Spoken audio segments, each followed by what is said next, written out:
2026-27 academic year కి admissions ని ఆహ్వానిస్తుంది పల్లవి engineering college. నాక్ ఏ గ్రేడ్ గుర్తింపు, అత్యాధునిక మౌలిక సదుపాయాలు, 91% పైగా ప్లేస్మెంట్ సక్సెస్ రేట్ తో టాప్ ఎంఎన్సీ కంపెనీలో ఉద్యోగ అవకాశం. అడ్మిషన్ల కోసం 9247528134 9247528135 నంబర్స్ ని ఈ రోజే సంప్రదించండి. నమస్తే, నేను Yashoda. Welcome to Pallavi TV. రాజకీయాల్లో గెలుపు ఓటములు చాలా సహజం, కానీ దశాబ్దాల పాటు నిలబెట్టుకున్న పీఠాలు కదిలాయంటే ఖచ్చితంగా కొన్ని అంశాలు చాలా ప్రభావితం చేసి ఉంటాయి. మరి ముఖ్యంగా 5 రాష్ట్రాలకు ఎన్నికలు జరిగిన 2 రాష్ట్రాల ఫలితాల మీద మాత్రం అందరి ఫోకస్ ఉంది. అవి మనకు తెలుసు, వెస్ట్ బెంగాల్, తమిళనాడు.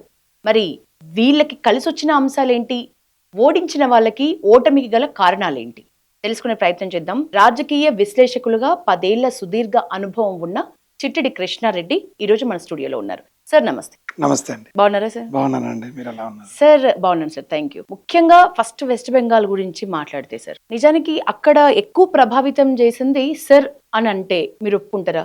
ఇప్పుడు సర్ వల్లే బీజేపీకి ఆ స్థాయి మద్దతు వచ్చింది, ఆ స్థాయిలో విజయం సాధించగలిగింది అంటే సర్ ప్రధాన పాత్ర పోషించింది అంటే ఒప్పుకుంటారు? అది పూర్తి స్థాయిలో నిజం కాదు, కొంత మేరకు వాస్తవం ఉండొచ్చు. ఎందుకంటే బోగస్ ఓట్లు అనేది ఏర్వేయడం జరిగింది. బంగ్లాదేశీయులు ఎప్పుడైతే ఇల్లీగల్ మైగ్రెంట్స్ ఉన్నారో చాలా మందికి ఓటు అవకాశం కల్పించి అక్కడ స్థానికంగా అన్ని రకాల సౌకర్యాలు ప్రభుత్వం నుంచి వచ్చే లబ్ధి చేకూర్చే ప్రయత్నం గతంలో ఉన్న టీఎంసీ చేసింది. కాబట్టి అక్కడ అలాంటి బోగస్ ఓట్లు అన్ని వేరివేయటం వల్ల కొంత కలిసి వచ్చిందేమో కానీ పూర్తిగా అదేనే కాదు. ఎందుకంటే అక్కడ వెస్ట్ బెంగాల్ రాజకీయాల్లో చూసుకుంటే మమతా బెనర్జీ ఆగడాలు ఒకటి కాదు. చెప్తే మహాభారతం అంతా వింటే రామాయణం అన్నంతనట చందాన 15 ఏళ్ల పాటు సుదీర్ఘంగా ప్రజలు అనుభవించినటువంటి ఒక రకమైన ఇబ్బందులు. అందుకోసమే ఇవాళ భారీగా, అంటే ఎవరి అంచనాలకు అందకుండా భారతీయ జనతా పార్టీ అక్కడ విజయాన్ని సాధించడం మనం చూస్తున్నాం. కాబట్టి సర్ అనేటువంటిది దేశవ్యాప్తంగా రావాల్సిన అవసరం ఉంది. ఎవరికైతే డబుల్ ఓట్స్ ఉన్నాయో, లేదా ఈ దేశవాసులు కాకుండా ఇవాళ మనకు హైదరాబాద్ లాంటి నగరంలో కూడా రోహింగ్యాలు గుట్టలు తెప్పలుగా భారతదేశంలో అత్యధికంగా రోహింగ్యాలు నివాసం ఏర్పరచుకున్న కాలనీస్ కూడా ఏర్పడినటువంటి నగరం హైదరాబాద్. కాబట్టి ఈ సరైనటువంటిది ఎలక్షన్ కమిషన్ తీసుకున్నటువంటి సాహసోపేత నిర్ణయం. టిఎన్ శేషన్ గారి తర్వాత అంత పెద్ద సంస్కరణలు ఎన్నికల కమిషన్ ద్వారా ఒక పటిష్టమైన రూపంలో రావటం ప్రజాస్వామ్యంలో ఆహ్వానించదగ్గది. సో అది బీజేపీకి కొంత కలిసి రావచ్చు, ఒక రీజన్ మాత్రమే. కానీ సర్వాళ్ళనే ఇప్పుడు అందరంటే కొంతమంది ఓడిపోయిన వాళ్ళు ఇప్పటికీ కూడా ప్రజాభిప్రాయాన్ని గౌరవించకుండా సర్చ్ చేయడం వల్లనే అక్కడ ఉన్నటువంటి ఆ ముస్లింల ఓట్లు అన్ని ఏదో తీసివేశారు, తద్వారా భారతీయ జనతా పార్టీకి కలిసి వచ్చింది అనేటువంటి వాదనలో వాస్తవం లేదు. ఎందుకంటే అంటే నిజానికి మీరు ఒకటి చెప్పండి, ముస్లింస్ అసలు నిజంగా బీజేపీని నమ్ముతున్న పరిస్థితి ప్రధానంగా బెంగాల్లో, లేకపోతే బీజేపీని పూర్తి స్థాయిలో వ్యతిరేకిస్తున్నారు అక్కడ ముస్లిం వర్గం? ఇక్కడ పూర్తిగా ముస్లిం వర్గం వ్యతిరేకించే ఉన్నట్లయితే సగానికి పైగా కాన్స్టిట్యుయెన్సీలలో ముస్లిం పాపులేషన్ ఎక్కువగా ఉన్నటువంటి వాతావరణం. కాబట్టి అక్కడ ముఖ్యంగా భారతీయ జనతా పార్టీ పైన సానుకూలత కన్నా కూడా మమతా బెనర్జీ పై ఉన్నటువంటి ద్వేషం, వ్యతిరేకత, తను చేసినటువంటి అరాచకాలు, మహిళలకు భద్రత లేకపోవడం కావచ్చు, అవినీతి పెచ్చుమీరడం కావచ్చు, ఆ ప్రతిపక్ష పార్టీల నాయకుల ఇళ్లపై దాడులు చేసి హింసించడం కావచ్చు, చంపడం వరకు వెళ్ళినటువంటి దాడులు ఏవైతే ఉన్నాయో ప్రజా సంక్షేమాన్ని పూర్తిగా గాలికి వదిలేసినటువంటి పరిస్థితుల్లో ప్రజలకు ప్రత్యామ్నాయంగా భారతీయ జనతా పార్టీ కూడా దానికి ఒక ముద్ర వేశారు. అదొక మతతత్వ పార్టీ, ముఖ్యంగా హిందుత్వ పార్టీ అనేటువంటిది. కానీ మనం ఒకసారి పరిశీలిస్తే ఈ 10 ఏళ్ల కాలంలో ఎక్కడనైనా మత విద్వేషాలు రెచ్చగొట్టిందా? ఎక్కడైనా అల్లర్లు మతం పేరుతో జరిగాయా? ఈ దేశం చాలా సౌభాగ్యంగా, చాలా సంతోషంగా, ఆర్థికంగా పురోభివృద్ధిని సాధిస్తూ ప్రపంచ రాజకీయాల్లో కీలకమైన పాత్ర పోషిస్తున్నటువంటి పరిస్థితి కనబడుతుంది. వాళ్ళు అందుకనే భారతీయ జనతా పార్టీకి దేశం మొత్తం కూడా బ్రహ్మరథం పడుతుంది అనుకోవచ్చు. ఎందుకంటే ఇలా మాట్లాడితే కూడా కొంతమంది అరే వీళ్ళంతా ప్రో బీజేపీ కాబట్టి అలా మాట్లాడే అవకాశం ఉంది అనుకుంటారు. ఎక్కడ కూడా ఇది ప్రో బీజేపీయా అగైనెస్ట్ బీజేపీ అనేది కాదు. వాస్తవాలను అనలైజ్ చేసుకోవాలి, వాస్తవాలను గ్రహించాలి. వీళ్ళ కమ్యూనిస్టు పార్టీలు దేశంలో ఒక్క రాజకీయ స్థానంలో కూడా నిలబెట్టుకోలేదంటే పరిస్థితి ఏంటి అంటే వాస్తవాలను గ్రహించలేకపోవటం, ప్రజలు ఏం కోరుకుంటున్నారో వాటిని గ్రహించలేకపోవటం వల్లే జరిగినటువంటి వల్ల వాళ్ళు ఇవాళ ఏ రాష్ట్రంలో కూడా, కనీసం కేరళ లాంటి రాష్ట్రంలో కూడా ఉనికిని నిలుపుకోలేకపోయినటువంటి పరిస్థితి కమ్యూనిస్టులకు ఉంది. అదే భారతీయ జనతా పార్టీ 2 స్థానాల నుంచి ఇవాళ దేశం మొత్తం విస్తరిస్తుందంటే ప్రజల ఆకాంక్షలకు, ఆశయాలకు, స్థానిక సమస్యలకి, అక్కడ ఏం కోరుకుంటున్నారు, చాలా క్లిష్టమైన సమస్యలను కూడా దేశంలో పరిష్కరించి కొత్త ఆ ఆ అవకాశాలను కల్పించినటువంటి ఒక పార్టీగా మనం గుర్తించాల్సిన అవసరం ఉంది. సార్, బెంగాల్లో సీఎం గా ఒక లేడీ, ఒక మహిళా నేత దశాబ్దాల పాటు తన ఏకఛత్రాధిపత్యాన్ని చూపెట్టింది అందరికి. ఈ మేలుకొల్పు రావటానికి, ఇప్పుడు వచ్చిన మేలుకొల్పే ప్రజల్లో రావటానికి ఇన్నేళ్ళు ఎందుకు పట్టింది? అంటే బెంగాల్లో సాధారణంగా కమ్యూనిస్టులు ఒకటి ప్రధాన పాత్ర పోషిస్తే, రెండు వెస్ట్ బెంగాల్లో కూడా మమతా మహిళ కాబట్టి కొంత మహిళలకు పెద్దపీట వేస్తారేమనేటువంటి ఆశ. ఆశతో, ఎందుకంటే ఒక మహిళ స్వతహాగా అధికార పీఠాన్ని చేజిగించుకోవడం, అనేక ఒడిదుడుకులను ఎదుర్కొని తను కూడా నిలబడింది కాబట్టి ప్రజలు ఆశించారు కొంచెం మార్పు జరగవచ్చని. మనం గత ఎన్నికల్లోనే మమతాకి, బెనర్జీ గారికి పెద్ద ఎదురుదెబ్బ తగిలింది. భారతీయ జనతా పార్టీ దాదాపుగా 70 సీట్లలో గెలవడం అనేది పెంచుకున్నదంటే మామూలు విషయం కాదు అక్కడ. కాబట్టి అలాంటి స్థాయిలో మొదటి సిగ్నల్ అప్పుడే వచ్చింది. కనీసం మమత అప్పుడైనా మారుతుందని భావించారు. ఎందుకంటే అయ్యో ప్రజలు వ్యతిరేకత కనబడుతుంది. జనరల్ గా వామపక్ష భావజాలం అధికంగా ఉన్నటువంటి వెస్ట్ బెంగాల్లో, రాజకీయ చైతన్యం ఎక్కువగా ఉన్న వెస్ట్ బెంగాల్లో భారతీయ జనతా పార్టీ నంబరు ఇది ఒక ఫ్యాసిస్ట్ పార్టీ అనేటువంటి అనేక ఆరోపణలు ఎదుర్కొంటున్నటువంటి తరుణంలో కూడా ప్రజల మద్దతును చూరగొని గతంలోనే అతి కొద్ది స్వల్ప స్థాయిలో ఓడిపోవడం జరిగింది. కాబట్టి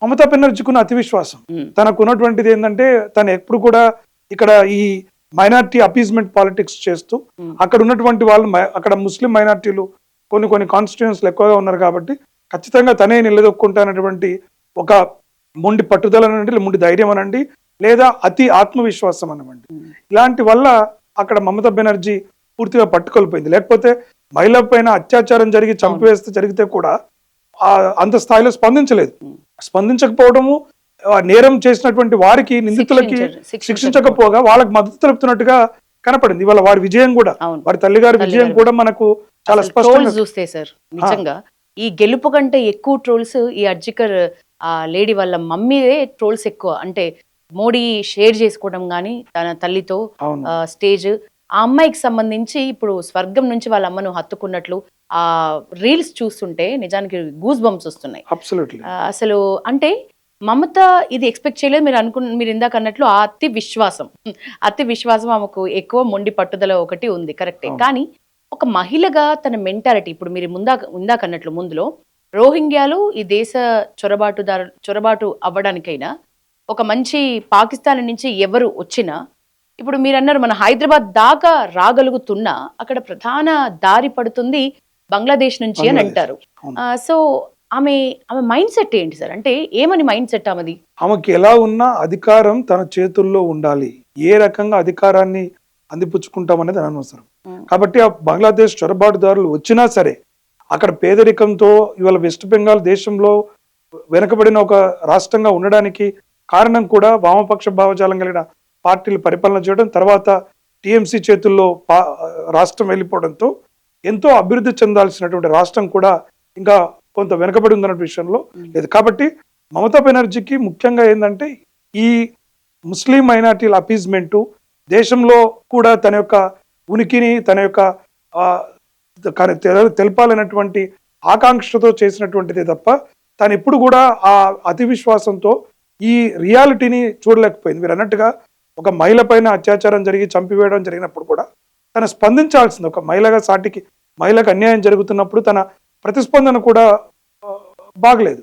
అదేవిధంగా బంగ్లాదేశ్లో చొరబాట్లు వస్తున్నారు, ఈ దేశ శాంతి భద్రతలకు విఘాతం కలిగిస్తున్నారు, అక్కడ బార్డర్ను నిర్మాణం చేస్తామని భారతీయ జనతా పార్టీ గతంలో అనేక సార్లు కూడా విన్నవించినప్పుడు కూడా మమతా బెనర్జీ ఎక్కడ కూడా సహకరించినట్టుగా దాఖలాలు లేవు. కాబట్టి ప్రజలందరూ కూడా చూశారు ఏంటి అరాచకము. ఎందుకు అంటే ఒక కేంద్ర ప్రభుత్వంతో రాజకీయపరమైన విభేదాలు ఉండొచ్చు, కానీ ఒక రాష్ట్ర భవిష్యత్తును, దేశ భవిష్యత్తును తాకట్టు పెట్టే ధోరణిలో ఒక మొండి వైఖరితో వెళ్ళడమైనటువంటిది బెంగాల్ ప్రజలు జీర్ణించుకోలేరనేది మనకు కనబడతా ఉంది. మనకు రెండు విషయాల్లో కూడా ఎప్పుడు లేనంత టర్న్అవుట్ కూడా ఎలక్షన్లకు దాదాపుగా 92% మంది ప్రజలు ఓటు హక్కు వినియోగించుకోవడం దేశంలో ఈ మధ్య కాలంలో అదొక సరికొత్త రికార్డ్.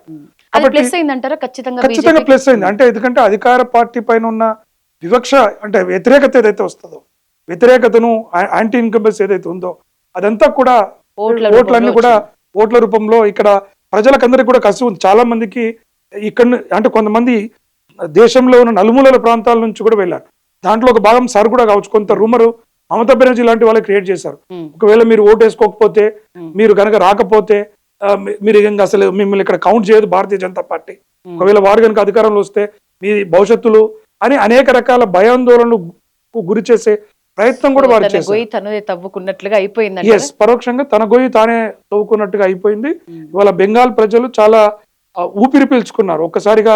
అంటే కొంత ఉత్కంఠ ఉన్నప్పటికీ ఏకంగా కూడా పోలీస్ డిపార్ట్మెంట్ వాళ్ళు కూడా సంబరాలు చేసుకుంటున్న పరిస్థితి సార్. అబ్సల్యూట్లీ. అంటే అంటే ఈ రోజులు వాళ్ళు అదే గవర్నమెంట్ లో పనిచేసిన పోలీసులు అయినప్పటికీ వాళ్ళు కూడా సంబరాలు చేసుకుంటున్నారంటే లోపల ఎంత ప్రజా వ్యతిరేకత. దానికి సింబల్ కూడా ఏంటంటే, ఇప్పుడు ఒక ప్రభుత్వ అధికారులు, ప్రభుత్వ యంత్రాంగం కూడా అమ్మ మేము ఒక్కసారిగా రిలీఫ్ పొందాము ఈ ఈ అరాచకమైనటువంటి పాలన నుంచి అనడానికి సింబల్ అది. ఎప్పుడు కూడా ఏ ప్రభుత్వమైనా ప్రజాభిప్రాయాలను గౌరవించకుండా, ప్రజల ఆలోచనలకు అవసరాలకు మార్పు చేర్పులు చేసుకోకుండా ఉంటే ఎంత పెద్ద వాళ్ళనైనా, ఇవాళ తన సీటు తానే కోల్పోయింది. అవును. మమతా బెనర్జీ గారికి పార్టీ ఓడిపోవటం ఘోరంగా విఫలపడం ఒకటైతే, తాను గెలవలేకపోవటమే అనేటువంటిదే తనకు ఒక ముఖ్యమంత్రి అభ్యర్థి, ముఖ్యమంత్రి సొంత గతంలో పనిచేసినటువంటి తన సొంత నియోజకవర్గాన్ని ఏ రకంగా నిర్లక్ష్యం చేసింది, ప్రజా వ్యతిరేకత ఎంత బలంగా ఉంది అనేటువంటి దానికి సింబల్ ఇవాళ మమతా బెనర్జీ లాంటి వారు కూడా ఓడిపోవటం మనకు కళ్ళ ముందు చాలా కృష్ణ రెడ్డి సార్ స్పష్టంగా. ఆమెను డైనమిక్ లేడీ అంటారు. నిజానికి ఇప్పుడిప్పుడు రాజకీయాల్లో ఎదగాలనుకునే వాళ్ళు కూడా రోల్ మోడల్ గా ఫస్ట్ ఒక జయలలిత, ఒక మమతా బెనర్జీ ఇదే అంటారు. ఒప్పుకోవాల్సిందే, షీఈ్ ఎ డైనమిక్ లేడీ, అందులో డౌట్ లేదు. ఇప్పుడు ఒక కొత్త వాదన వింటున్నా నేను సోషల్ మీడియా త్రూ. అధికారంలో ఉన్న దానికంటే సరే, ఆర్థికపరమైన అంశాలు ఒక పక్కన పెడితే, అధికారంలో ఉన్న దానికంటే కూడా ప్రతిపక్షంలో ఉన్నప్పుడే బలం ఎక్కువ.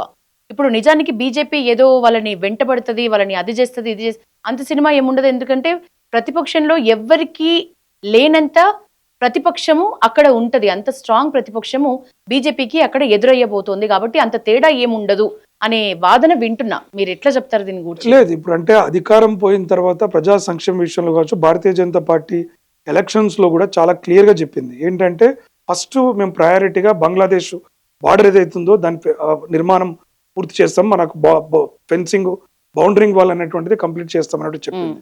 కాబట్టి ఒక ప్రధాన ప్రతిపక్షంగా నిలదీయడానికి పని చేయకపోతే కదా, పనులు చేయకపోతే నిలదీయడానికి ఆస్కారం ఉంటుంది ఏ ప్రతిపక్షానికైనా. పనుల్లో ఇప్పుడు విసిగి వేజారిపోయినటువంటి ప్రజలకు భారతీయ జనతా పార్టీ రూల్ చేస్తుంది. ఇప్పుడు అస్సాంలో చూడండి, రెండోసారి కూడా అధికారంలో చేపట్టి బ్రహ్మరథం ప్రజలు అక్కడ పట్టారు. అంటే ప్రజల అభిప్రాయాలను గౌరవిస్తున్న పార్టీకి, ప్రజాభిప్రాయానికి అనుకూలంగా పరిపాలన చేసే ఏ పార్టీకైనా, అది భారతీయ జనతా పార్టీ కావచ్చు, కాంగ్రెస్ కావచ్చు, టీఎంసీ కావచ్చు, ఇంకొక పార్టీ కావచ్చు, ప్రజా అభిప్రాయాలను గ్రహించే పార్టీలకు ఎప్పుడైనా ప్రజలు, గతంలో కూడా మన కాంగ్రెస్ కు దాదాపు 50-60 సంవత్సరాలు ఈ దేశ ప్రజలు అధికారాన్ని కట్టబెట్టి చూశారు, కూడా అవకాశం ఇచ్చి చూశారు. కానీ వాళ్ళు ఎక్కడ కూడా ఆశించిన స్థాయిలో పురోగతిని సాధించకపోవడం, దశాబ్దాల కాలం అధికారాన్ని కట్టబెట్టినప్పటికి కూడా ఇవ్వకపోవడమే. ఇవాళ టీఎంసీకి కూడా అక్కడ 3 పర్యాయాల అధికారాన్ని కట్టబెట్టినప్పటికి కూడా ప్రజల జీవితాల్లో వెలుగులు, మార్పులు రాలేదు.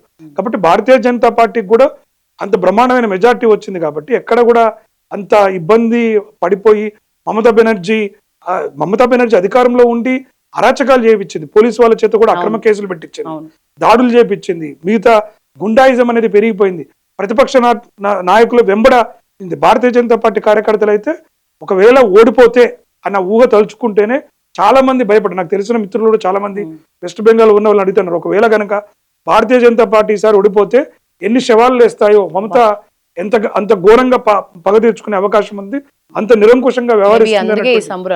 ఈ సంబరాలు ప్రజలందరూ కూడా అబ్బా మాకు అందరికీ ఒక పోయిందని. ఇప్పుడు ఆమె ప్రతిపక్షంలో ఉండి అలాంటివి చేసినట్లయితే ఇవాళ భారతీయ జనతా పార్టీ కూడా తను చేసిన రాజకాల పైన ఎంక్వైరీ వేయాల్సిన అవసరం ఉంది. ఇంతకాలము రాజకీయంగా అధికారాన్ని దగ్గర పెట్టుకొని యోగి సార్ కామెంట్స్ ఇక్కడ మనం గుర్తు చేసుకోవాలి ఖచ్చితంగా. యోగి సార్ దాంట్లో దాక్కున్న వాళ్ళని కూడా దాచుకోవడానికి ప్లేస్ లేకుండా చేస్తా అని చెప్పేసి ఇవాళ అందుకనే ఇది ఒక బెంగాల్ విజయమే కాకుండా, బెంగాల్ ప్రజలకే కాకుండా దేశం మొత్తానికి ఒక ప్రయోజనకారి ఎలక్షన్ రిజల్ట్స్ కనబడుతుంది. ఎందుకంటే 206 స్థానాలు అది నిజంగా చిన్న విషయం కాదు. ఈసారి అనుకుంటా, నాకు తెలిసి మీరు చెప్పాలి, ఇప్పుడు ఏ సర్వే కూడా కనీసం దరిదాపులో కూడా గెస్ చేయలేకపోయింది అని అనిపించింది. మీ అంచనా ప్రకారం ఎవరైనా గెస్ చేశారా ఏదైనా సర్వే? ఏ సర్వే ఏజెన్సీ కూడా దాదాపుగా మెజార్టీ వస్తుంది భారతీయ జనతా పార్టీ కానీ అంచనాలు వేసాయి తప్ప, కానీ 200 డబుల్ సెంచరీ వరకు భారతీయ జనతా పార్టీ వెళ్తుంది అనేటువంటిది ఏ సర్వే ఏజెన్సీలు కూడా. తమిళనాడులో లాంటిది కొంత ఎస్టిమేషన్ వేశాయి, కానీ ఒక సంస్థ సర్వే సంస్థ సోఫలిస్ట్ గారు అంచనా వేశారు తప్ప బెంగాల్లో మాత్రం అది ఎవరి కూడా అంచనా వేయలేదు. కాబట్టి అక్కడ ప్రజలులో ఉన్న, ఎందుకంటే భారతీయ జనతా పార్టీ పైన రెండవ దశ పోలింగ్ లో కొంత అనుమానం కొంతమంది కలిగింది. రెండో దశ పోలింగ్ లో ఓటింగ్ టర్న్అవుట్ కొద్దిగా తగ్గడము, అదేవిధంగా కొంత ముస్లిం ప్రాతినిధ్యం ఎక్కువగా ఉన్నటువంటి నియోజకవర్గాలు ఉండటం, ఓటింగ్ సరళి ఒకవైపుగా ఉండకపోవచ్చు అనేటువంటి భావన కొంతమందికి కలిగింది. కానీ అక్కడ హిందూ ముస్లింలు కాదు, ఎవరు కాదు, ప్రజలందరూ కూడా అక్కడ, ఎందుకంటే ఎక్కడ కూడా ముస్లింలకు ఈ దేశంలో అన్యాయం జరిగిందా? ఇన్నేళ్ల కాలంలో ఎక్కడైనా ముస్లింలకు ఏ రకమైన అన్యాయం చేసింది? ఎక్కడ చేయలేదు.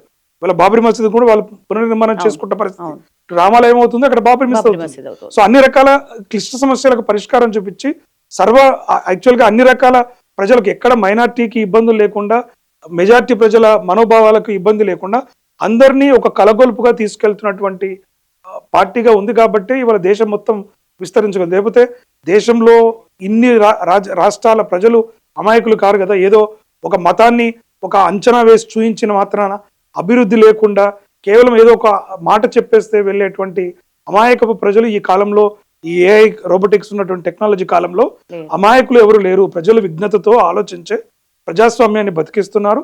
ప్రజలకు అభిప్రాయాలకు అనుగుణంగా చేసి పాలకులకే పట్టం కట్టారు. నెక్స్ట్ మనం టీవీకే సార్, ఎంజేఆర్ తో పోలుస్తున్నారు. అంటే 50 ఏళ్ల కిందట ఒక సినీ నటుడు first time CM attempt success అవ్వడం అంటే, గతంలో ఎంజేఆర్ తర్వాత ఇప్పుడు మన దగ్గర కూడా చూసుకున్న చాలా సినీ నటుల్ని మనం మొదట్లో చాలా ఒడిదుడుకులు పడ్డారు, చాలా ఏళ్ల తర్వాతనే విజయం దక్కింది. కొంతమంది ఆ ప్రాసెస్ లో తప్పుకున్న పరిస్థితి సినీ నటులు కూడా. కానీ విజయ్కి ఈ స్థాయి విజయం అనేది ఎక్స్పెక్ట్ చేసినారు కరెక్టే, కానీ అసలు ఎట్ ఏ టైం ఆయనకి ఏం ప్లస్ అయినాయి సార్? అంటే ఆయన టీఎంకే విషయంలో కూడా ఏంటంటే, దాదాపుగా మొదటగా విజయ్ గారు చాలా కాలం నుంచి స్వచ్ఛంద కార్యక్రమాలు చేస్తూ వస్తున్నారు. ఒక ఫ్యాన్స్ బేస్ అసోసియేషన్తో పాటుగా తను కూడా ఒక ఎన్జిఓ లాంటిది పెడుతూ అనేక కార్యక్రమాలను ఆ సంస్థ ద్వారా కూడా కార్యక్రమాలు చేస్తూ వస్తున్నారు. సరే, అప్పుడు ఆ సమయంలో వారికి పార్టీ ఆలోచన ఉందా లేదా అనే విషయం పక్కన పెట్టినా కూడా కొద్దిగా క్యాడర్ అనేటువంటిది, ఆ ఫ్యాన్ బేస్ మీద ఉన్నటువంటి క్యాడర్ అనేటువంటిది ఏర్పాటు చేసుకోవడం జరిగింది. ఆ తర్వాత కాలంలో కూడా డిఎంకే పాలన పట్ల ప్రజలు విరక్తి చెంది ఉన్నారు. దాదాపుగా దశాబ్దాలుగా వాళ్ళు కూడా ఈ రెండు పార్టీలే పరిపాలన సాగిస్తూ వస్తున్నాయి. ప్రజలు కూడా చెప్పిన మాటలనే చెప్తూ అరిగిన క్యాసెట్నే వేసిన క్యాసెట్ వేస్తున్నట్టుగా ఉండటంతో కూడా ప్రజలు అక్కడ కూడా విసిగి వేజారిపోయినారు. ఎక్కడ ఈ డిఎంకే ప్రజలను మభ్యపెడుతున్నారు, పార్టీలు రావట్లేదు అనేటువంటి ఆలోచనతో అక్కడ ప్రజల్లోకి ఉన్నటువంటి వ్యతిరేకతను చాలా స్ట్రాటజికల్ గా విజయ్ గారు మలుచుకోగలిగారు.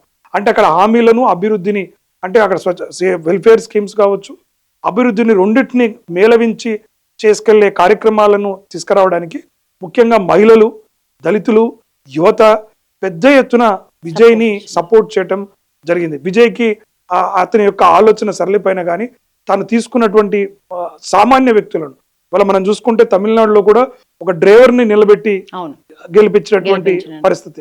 అట్లా చాలా మంది, అంటే సామాన్య ప్రజలను కూడా ఎక్కడైతే ఓట్లను ఆకర్షించగలుగుతారు, చాలా మంది కొత్త ఫేసెస్ ను కూడా విజయ్ ఎలక్షన్స్ లో నిలబెట్టి అధికారంలోకి తీసుకోవడం. చాలా సందర్భాల్లో చెప్పా కూడా, విజయ్ ఏమన్నారంటే అది చెన్నై మేయర్ అయినా, చెన్నై ఎమ్మెల్యే అయినా, లేదా ఎక్కడ నిలబడ్డా కూడా అక్కడ విజయ్ కనపడుతున్నాడు, విజయ్నే చూడండి, మిగతా క్యాండిడేట్స్ చూడకండి. అంటే విజయ్కి ఉన్నటువంటి ఫాలోయింగ్ ని విజయ్ గారు ఏంటంటే ఓటు బ్యాంక్ గా కన్వర్ట్ చేసుకోవడంలో సఫలమైపోయారు. దాంట్లో సక్సెస్ అవడం వల్ల ఏమైపోయిందంటే ఆ ఓట్లు మొత్తం కూడా ఏకపక్షంగా జరిగిపోయి కేవలం ఒక సంస్థ మాత్రమే ప్రిడిక్ట్ చేసింది ఏది విజయ్ గారు మెజార్టీతో వస్తారనేటువంటి ఈ సంఖ్యను. కానీ చాలా సంస్థలు కూడా ఏమనుకున్నాయంటే హంగ్ వచ్చే అవకాశం ఉంటుంది, అక్కడ విజయ్ కీలక రోలు ప్లే చేస్తాడని చెప్పేసి అని భావించారు. కానీ ఇక 2 సంవత్సరాల కాలంలో, అనేక కాలంలోనే మీరు అన్నట్టుగా అనేక మంది సినిమా నాయకులు, మనకు గతంలో ఈ తెలుగు రాష్ట్రాల్లో కూడా చిరంజీవి గారు ప్రజారాజ్యం పెట్టినప్పుడు లక్షలాది మంది ప్రజలు ఆ జనసందోహం చూస్తే అసలు ఇంకా ఏమీ లేదు కన్ఫర్మ్ అనుకున్న ఓటర్ విషయానికి వచ్చినప్పుడు, అంటే ఆ ఫ్యాన్ బేస్ ని ఓట్లో మర్చుకోవటంలో, ప్రజలను కన్విన్స్ చేయటంలో సక్సెస్ కాలేకపోయారు అక్కడ ఉన్నటువంటి నాయకులు. కానీ ఇక్కడ విజయ్ గారు ఆ విషయంలో సక్సెస్ సాధించారు. ఆ వీక్నెసెస్, అక్కడ ఏమేమి గ్యాప్స్ ఉన్నాయి, ప్రజలకి ఏం అవసరాలు ఉన్నాయి అనేటువంటి విషయాల్ని అర్థం చేసుకోవడం, విజయ్ వాటిని అడ్రస్ చేయగలుగుతాననే నమ్మకాన్ని తమిళ ప్రజల్లో కూడా ఇచ్చారు. అక్కడ కూడా అంటే ఈ 2 రాష్ట్రాలు, అటు వెస్ట్ బెంగాల్ అయినా ఇక్కడ తమిళనాడు అయినా కూడా ప్రజలు చాలా చైతన్యవంతమైనటువంటి ప్రజలు. తమిళలో ఆత్మగౌరవం కోసం, తమిళ ద్రావిడ ఫీలింగ్ తో చేసేటువంటి పార్టీలు. కాకపోతే వాళ్ళు చూడాలి మరి విజయ్ గారు కూడా ద్రావిడ పాలిటిక్స్ చేస్తారా లేకుంటే. ఫస్ట్ కంగ్రాట్స్ చెప్పింది అయితే రాహుల్. అవును. సో విజయ్ ఇప్పుడు నిజానికి మీరు ఇందాక అన్నట్లు రెండు పార్టీల మీద వ్యతిరేకత, డిఎంకే ఏఐడిఎంకే, ఈ రెండు పార్టీల మీద వ్యతిరేకత వల్ల ఒక కొత్త పార్టీకి అవకాశం ఇవ్వాలనే మూడ ఈ తమిళనాడు ప్రజల్ని, లేకపోతే విజయ్ ని ట్రస్ట్ చేసినట్లుగా అనిపిస్తుందా మీకు? విజయ్ ని ట్రస్ట్ చేశారు. ఒకటి రెండు రకాల కారణాలు, మనం ఒకే వైపుగా చేయకుండా విజయ్ పైన ఉన్నటువంటి ఆయనకు అభిమానం కావచ్చు, ఆయన ఇచ్చిన హామీలు కావచ్చు, అతని మీద నమ్మకం, భరోసా, సింపుల్ సిటీగా క్యాంపెయిన్ దాదాపుగా ఆయన అన్ని జిల్లాలు కూడా తిరగలేకపోయారు ఎలక్షన్ క్యాంపెయిన్.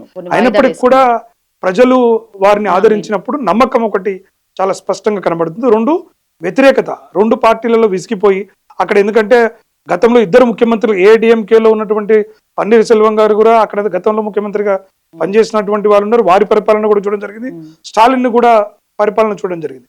కాబట్టి రెండు వైపులా ఇక్కడ కూడా మనకు చూడొచ్చు, స్టాలిన్ కూడా ఓడిపోయారు. స్టాలిన్ అసలు ఓడిపోరు, అసలు ఆయన అధికారాన్ని చేపడతారని అనే అంచనాలు ఉన్నటువంటి నేపథ్యంలో స్టాలిన్ గారు కూడా ఒక ముఖ్యమంత్రి స్థాయి వ్యక్తి క్యాండిడేట్ ఓడిపోవడం కూడా తమిళనాడు రాజకీయాలు అది కూడా ఒక సంచలనమైనటువంటి విషయంగానే చూడాలి. కాబట్టి ఖచ్చితంగా విజయ్ పూర్తిగా ఆ భరోసాను, నమ్మకాన్ని ప్రజల్లో చూరగొన్నారనేటువంటి చెప్పొచ్చు. మిగతా పార్టీలకు భిన్నంగా మీరు అన్నట్టుగా ఎంజీఆర్ తర్వాత రాజకీయాల్లో ఇటు తమిళనాడులో కావచ్చు, ఇటు తెలుగు రాష్ట్రాల్లో కావచ్చు, ఇప్పుడు మనం తెలుగు రాష్ట్రాల్లో ఎన్టీఆర్ తో పోలుస్తున్నాం. ఎన్టీఆర్ అంతా పేరు సంపాదించుకుంటగలుగుతారా, ఎంజీఆర్ అంతా పేరు స్థాయి నిలబెట్టుకోగలుగుతారని చూడాలి. కానీ ప్రజాదరణ అయితే ఎవరితో వెళ్తే బాగుంటుంది? ఇప్పుడు నిజానికి హిందూ వ్యతిరేకిని కాదు, నేను హిందూగా ఉంటా అంటున్నారు ఒక పక్క, బీజేపీని మాత్రం శత్రువుగా చూసే ధోరణి కనిపిస్తోంది విజయ్ మాటల్లో. సో ఇట్లాంటప్పుడు విజయ్ స్టెప్స్ ఎటు ఉండే అవకాశం ఉంది? ఏఐడిఎంకే వైపు ఇప్పుడు ఆశలు చాలా తక్కువ, ఇప్పుడు ఆయన ఇచ్చిన మాటల ప్రకారం చూస్తేనే. మరి డిఎంకేతో వెళ్తే గనక రేపు తర్వాత కాంగ్రెస్ డిఎంకే ఈ ఇద్దరి మధ్యల బంధానికి ప్రాబ్లం అవుతుంది. మరి ఎట్లా స్టెప్ తీసుకుంటే బాగుంటుంది? ఇప్పుడు ఖచ్చితంగా స్టాలిన్ గారు ఏంటంటే, ఇప్పుడు మీరు అన్నట్టుగా ఒక సంక్లిష్టం, కాంగ్రెస్ కు పెద్దగా సీట్లు రాలేదు, కమ్యూనిస్టులకు లేదు, మిగతా ప్రత్యామ్నాయ సీట్లు కూడా తక్కువగానే ఉన్నాయి. వాటితో అధికారాన్ని బొటాబొట్టిగా నడిపించే పరిస్థితి కూడా లేదు. అంటే డిఎంకే కానీ ఏఐడిఎంకే మద్దతు తీసుకోకుండా పని చేసేటువంటి పరిస్థితి లేదు. డిఎంకే పైన వ్యతిరేకతతోనే ప్రజలు ప్రత్యామ్నాయం చూపించారు. మళ్ళీ మీరు డిఎంకేతో గనక పొత్తు పెట్టుకుంటే ప్రజలు మీకు నమ్మకాన్ని మీరు ఒమ్మి చేసిన వల్ల అవుతారు.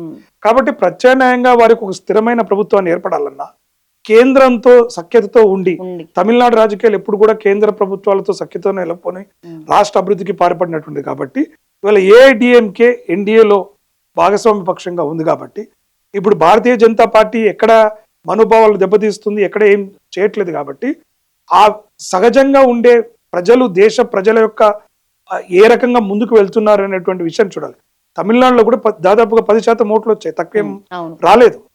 విజయ్ గారికి 10 సీట్లు తక్కువ తప్ప 108 సీట్లు అంటే చాలా పెద్ద విషయం లేదు. ఇక్కడ బీజేపీ ఓటు శాతం కూడా చాలా ఓటు బ్యాంక్ పెరిగింది తమిళనాడులో కూడా. సీట్లు రాకపోయినా ఓటు శాతం కూడా బీజేపీకి బలంగా గణనీయంగా పెరిగిన పరిస్థితి తమిళనాడులో పెట్టుకుంటే ఏడిఎంకేతో వెళ్ళటము సబబు. ఎందుకంటే అక్కడ కూడా అధికారంలో ఏడిఎంకే వాళ్ళు గతంలో లేరు, చాలా కాలం అయిపోయింది. కాబట్టి ఎన్డీఏలో ఉన్నారు. కాబట్టి కేంద్రం నుంచి వాళ్ళకి పని కావాలన్నా, సత్సంబంధం నెలకొల్పుకోవాలన్నా ఇప్పుడు ఉన్నటువంటి పరిస్థితుల్లో. అంచనా ఏంటి సార్? ఇవాళ ఎలా గవర్నర్ టైం అడిగినారు విజయ్, సో డిసైడ్ అంచనా ప్రకారం ఖచ్చితంగా ఏఐడిఎంకే వైపే వెళ్లాల్సిన అవసరం ఉంటుంది. మేబీ వారి పార్టీలో ఉన్నటువంటి కావచ్చు, మిగతా పెద్దవాళ్ళ ఆలోచనలు, ఆ సలహాలు, సూచనలు అన్ని స్వీకరించి సరైన నిర్ణయమే తీసుకుంటారు. ఏఐడిఎంకేతో కలిసి వస్తారని భావిస్తున్నది. ఎందుకంటే మిగతా ఏ పార్టీల మద్దతు తీసుకున్నా స్థిరత్వం ఉండదు. మీరు అన్నట్టుగా డిఎంకేతో వెళ్తే అక్కడ కాంగ్రెస్ ఇండియస్ కూటమితో వాళ్ళకి ఇబ్బంది అవుతుంది. అక్కడ తను కూడా వ్యతిరేకిస్తున్న పరిస్థితి. కాబట్టి చూడాలి మరి విజయ్ గారు ఇంత బలమైనటువంటి నేతగా ఎదిగినటువంటి, ఇంత మెచ్యూర్డ్ గా వ్యవహరించిన వ్యక్తి ఎటువంటి భేషజాలకు వెళ్లకుండా ప్రజాభిప్రాయాన్ని గౌరవిస్తూ ఏఐడిఎంకేతో పెట్టుకున్నట్లయితే కొంత మెరుగైన తమిళనాడుకు కూడా మంచి జరుగుతుంది. ఒక స్థిరమైన ప్రభుత్వాన్ని, విజయ్ అనుకున్న లక్ష్యాలను సాధించడానికి కూడా ఆస్కారం ఉంది. Okay, final question Krishna Reddy sir, overall గా ఈ రెండు రాష్ట్రాలకు సంబంధించి ఒక హైలైట్ పాయింట్ అంటే ఒక రాజకీయ విశ్లేషకులుగా మీరు ఏమని భావిస్తారు? హైలైట్ పాయింట్ అంటే రెండు ముఖ్యమంత్రుల క్యాండిడేట్స్ ఓడిపోవడం ఒకటి. అక్కడ వెస్ట్ బెంగాల్లో తన కూతురు మరణం తర్వాత గెలిచినటువంటి తల్లి ఒక హృదయం ఏదైతే ఉందో దేశం మొత్తం కూడా హర్షిస్తున్నటువంటి పరిస్థితి. కాబట్టి ఈ రెండు అంశాలు మనకు రెండు ఎన్నికల్లో ప్రధానంగా కనపడుతుంది.